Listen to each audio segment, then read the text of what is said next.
തെക്കൻ ജില്ലകൾ പ്രിയമേറിയ അരി ബ്രാൻഡുകളായ ജയ, സുരേഖ എന്നിവയുടെ വരവ് കുറഞ്ഞതോടെ ഓണത്തിന് അരി വില ഉയരും. കേരളത്തിലെ ഓണം വിപണി ലക്ഷ്യമിട്ട് ആന്ധ്രയിലെ മൊത്ത വ്യാപാരികൾ അരി പൂഴ്ത്തിവെക്കുന്നുണ്ടെന്നാണ് ഏജന്റുമാരുടെ ആരോപണം.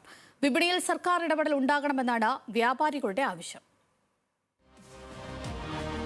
സംസ്ഥാനത്ത് ഓണത്തിനുള്ള അരി വ്യാപാരികൾ ശേഖരിക്കുന്നത് ഓഗസ്റ്റ് ആദ്യവാരം മുതലാണ്. തമിഴ്നാട്, കർണാടക, ആന്ധ്ര, തെലങ്കാന എന്നിവിടങ്ങളിൽ നിന്നാണ് കേരളത്തിലേക്ക് അരി എത്തുന്നത്. സംസ്ഥാനത്തിന് ആവശ്യമായ 80% ഈ സംസ്ഥാനങ്ങളിൽ നിന്നാണ് കൊണ്ടുവരുന്നത്.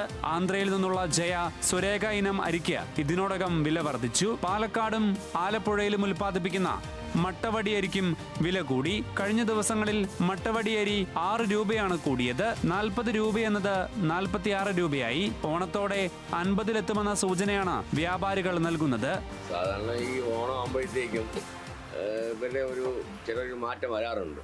ചിലപ്പം നേരത്തേക്ക് എന്ന് പറയുമ്പോഴത്തേക്കും ഒരു ആഘോഷം എന്ന് പറയുമ്പോഴത്തേക്കും ആ ഒരു നാട് പ്രദേശത്ത് മാത്രമേ അത് അറിയാൻ പറ്റത്തുള്ളൂ.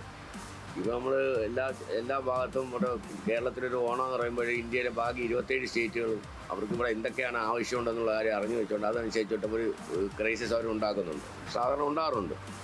ഈ അരി എന്ന് പറയുമ്പോഴത്തേക്ക് സാധാരണ നേരത്തേക്ക് ഉണ്ടായിരുന്നതിനേക്കാൾ ഏതാണ്ട് ഒരു 40-50% സെയിൽസ് കുറവാണ്. അതിൽ എല്ലാ ആൾക്കാരും പല പല രീതിയിലോട്ട് മാറിപ്പോയിട്ടുണ്ട്.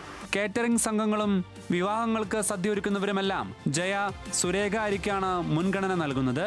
ഇതോടെ ഓണത്തോടനുബന്ധിച്ച് ഏറ്റവും ചെലവേറുന്നതും ഈ അരി ഇനങ്ങൾക്കായിരിക്കും. തൃശൂർ മുതൽ തിരുവനന്തപുരം വരെയുള്ള ജില്ലകളിൽ ജയ, സുരേഖ അരിക്കാണ് പ്രിയം. അതേസമയം ആന്ധ്രയിലെയും തെലങ്കാനയിലെയും മഴക്കുറവും ജലക്ഷാമവുമാണ് വിപണിയിൽ വില വർദ്ധിക്കാൻ കാരണമെന്നാണ് അവിടങ്ങളിലെ മൊത്ത വ്യാപാരികൾ പറയുന്നത്.